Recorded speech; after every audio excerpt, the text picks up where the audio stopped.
Sénégal, mars 2026. 2 ans après la révolution démocratique, le pouvoir se fracture. Sénégal, mars 2024. Le monde entier a les yeux rivés sur ce pays d'Afrique de l'Ouest qui vient de prouver, une fois de plus, la résilience de son état de droit. Après des mois de crise préélectorale et de tensions meurtrières, une élection aux allures de référendum porte au pouvoir un duo inédit. Avec 54,28% des suffrages, Bassirou Diomaye Faye, 44 ans, devient le 5e président de la République du Sénégal. 10 jours seulement avant ce triomphe, il partageait encore une cellule de prison avec son mentor politique, Ousmane Sonko, leader charismatique du PASTEF. Frappé d'inéligibilité suite à une condamnation judiciaire, Ousmane Sonko avait fait de Bassirou Diomaye Faye son plan B, orchestrant une campagne victorieuse autour d'un slogan fusionnel qui résonnait dans tout le pays, Diomaye Mouy Sonko, c'est-à-dire Diomaye, c'est Sonko. Cette victoire éclatante à la présidentielle est rapidement suivie d'un raz-de-marée lors des élections législatives anticipées du 17 novembre 2024. Le parti PASTEF, se présentant seul et sous la houlette d'Ousmane Sonko, rafle la majorité absolue avec 130 députés sur les 165 que compte l'hémicycle. Le pouvoir semble alors jouir d'une assise inébranlable. Pourtant, l'adage le rappelle cruellement. Le pouvoir ne se partage pas. 2 ans plus tard, en mars 2026, que reste-t-il de ce pacte de fraternité? Comment ce duo, forgé dans les affres de l'opposition, en est-il arrivé à faire planer le spectre d'une cohabitation conflictuelle et d'un blocage institutionnel? Les premières secousses de cette tectonique du pouvoir ne sont pas apparues brutalement. Elles ont émergé lentement, à travers des signaux faibles et des mots soigneusement pesés. L'opinion publique prend conscience du malaise en juillet 2025, lorsque le Premier ministre Ousmane Sonko critique publiquement la gestion du président Faye, fustigeant un manque de fermeté dans la conduite des affaires de l'État. L'impatience gronde au sein du PASTEF, où les militants s'agacent de la lenteur des poursuites judiciaires contre les auteurs de crimes économiques et de sang de l'ancien régime, estimant que 2 ans après la victoire, rien n'a véritablement bougé. Le 6 septembre 2025, un remaniement gouvernemental acte une volonté de réorientation politique au sommet de l'État. Si Ousmane Sonko est maintenu à la primature, des figures importantes comme le général Jean-Baptiste Tine à l'intérieur ou Ousmane Diagne à la justice quittent entre l'exécutif, remplacés respectivement par Mebamba Cissé et Yassine Fall. Mais c'est au mois de novembre 2025 que la ligne de fracture s'épaissit irrémédiablement. Le point d'ignition, une guerre de contrôle autour de la coalition présidentielle. Bassirou Diomaye Faye décide d'évincer Aïssatou Mbodj, une proche d'Ousmane Sonko, de son poste de coordinatrice de la coalition, pour la remplacer par Aminata Touré, ancienne première ministre sous Macky Sall. Le chef du gouvernement, contestant vivement cette décision unilatérale, va jusqu'à boycotter le Conseil des ministres. Le 8 novembre 2025, lors du rassemblement appelé Terra Meeting sur l'esplanade du stade Léopold Sédar Senghor, les frictions sont étalées au grand jour devant des milliers de partisans. Le président Diomaye Faye semble vouloir s'émanciper de la tutelle de son mentor et garder la mainmise sur la politique, au-delà de son statut institutionnel. À ces querelles d'ego et de positionnement politique vient se greffer une réalité économique d'une brutalité rare. En septembre 2024, le nouveau gouvernement découvre l'ampleur du désastre laissé par l'administration précédente. Des dettes cachées et un passif estimé à plus de 11 milliards de dollars.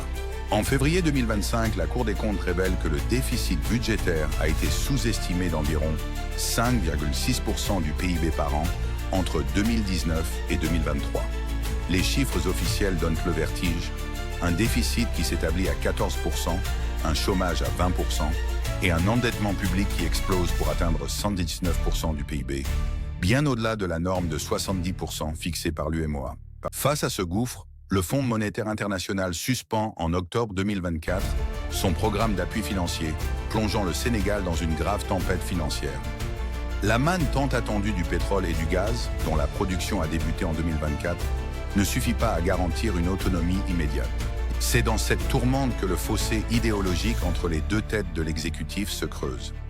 D'un côté, le président Diomaye Faye doit naviguer pragmatiquement entre les exigences des bailleurs de fonds internationaux pour éviter le défaut de paiement. De l'autre, le Premier ministre Ousmane Sonko, qui a bâti son identité politique sur la rupture avec les institutions de Bretton Woods et la souveraineté économique, peine à concilier ce pragmatisme avec le projet originel du PASTEF. Cette dualité au sommet finit par paralyser l'appareil d'État. Dès que la présidence et la primature cesseront de parler d'une seule voix, l'administration sénégalaise adopte une posture de retenue. Les ministres observent, les agences ralentissent leurs initiatives et une inertie feutrée s'installe dans les mécanismes de décision, de peur de se tromper de centre de gravité politique. L'État devient défensif, davantage préoccupé par la gestion de ses fissures internes que par la conduite des réformes promises au peuple. Mars 2026. L'affrontement devient inévitable. La bataille pour 2029 a déjà commencé. En coulisses, Bassirou Diomaye Faye tisse sa propre toile. Il multiplie les invitations fraternelles, conviant d'abord les coordinateurs départementaux du PASTEF le 20 février, puis les députés de la majorité le 27 février au palais présidentiel. Sur 130 députés, 105 répondent présents, preuve que le chef de l'État tente de consolider une base de loyauté personnelle, indépendante de l'influence de Sonko. La riposte du Premier ministre est cinglante. Le 1er mars 2026, lors d'un direct sur les réseaux sociaux, Ousmane Sonko brandit la menace ultime, celle d'une cohabitation douce. Il avertit ouvertement que si le chef de l'État s'éloigne de la vision du parti, le PASTEF n'hésitera pas à quitter le gouvernement pour retourner dans l'opposition.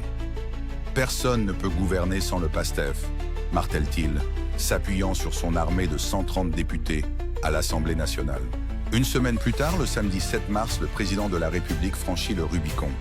Au King Fahd Palace de Dakar, devant plus de 500 participants, il préside l'Assemblée générale de sa propre coalition, Diomaye président. S'il réaffirme son appartenance au PASTEF dans une posture d'équilibriste, il fixe surtout de nouvelles ambitions pour son mouvement, ordonnant son déploiement dans tous les villages et quartiers du Sénégal. Lors de cette rencontre, le ministre Abdourahmane Diouf lance une pique directe au PASTEF, affirmant que la victoire de 2024 est l'œuvre de la coalition entière et que personne ne pourra réécrire l'histoire. La rupture est désormais structurelle. Quelques 268 à 300 maires locaux rejoignent la coalition présidentielle. Pour les militants de la première heure d'Ousmane Sonko, l'amertume est immense.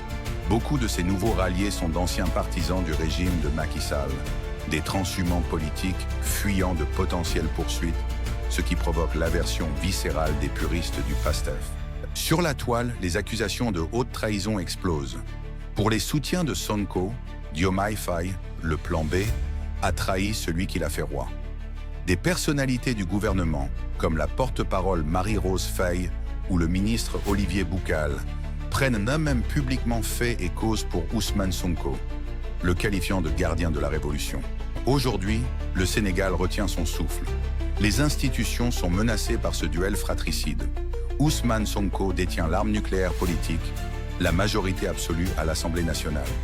S'il passe à l'acte, le pays basculerait dans une cohabitation imprévisible, voire un blocage total, d'autant que le président ne peut constitutionnellement dissoudre l'hémicycle avant novembre 2026. Mais la réalité juridique rattrape aussi Ousmane Sonko. Malgré la loi d'amnistie de 2024, sa condamnation définitive pour diffamation lui impose une inéligibilité de 5 ans, jetant une incertitude majeure sur sa capacité à briguer lui-même la présidence en 2029. Ce divorce annoncé n'est pas seulement le drame de deux hommes. C'est l'histoire, tragiquement récurrente en Afrique, de la loyauté politique qui se fracasse sur le mur de la gouvernance et de l'exercice du pouvoir. C'est la confrontation brutale entre les certitudes absolues de l'opposition et les compromis douloureux qu'impose la réalité diplomatique, les dettes étatiques et les nécessités budgétaires. En s'affaiblissant mutuellement, Diomaye Faye et Ousmane Sonko risquent de fragiliser la République elle-même, sacrifiant l'espoir immense porté par la jeunesse sénégalaise lors de la révolution pacifique de 2024. Le tandem fusionnel a vécu. Désormais, le Sénégal observe, inquiet, cette fracture béante au sommet de l'État. Les mois à venir, en route vers les élections locales de 2027, détermineront si la sagesse du dialogue l'emportera ou si l'orgueil et les ambitions personnelles plongeront ce modèle de stabilité ouest-africaine dans la tourmente de l'instabilité institutionnelle.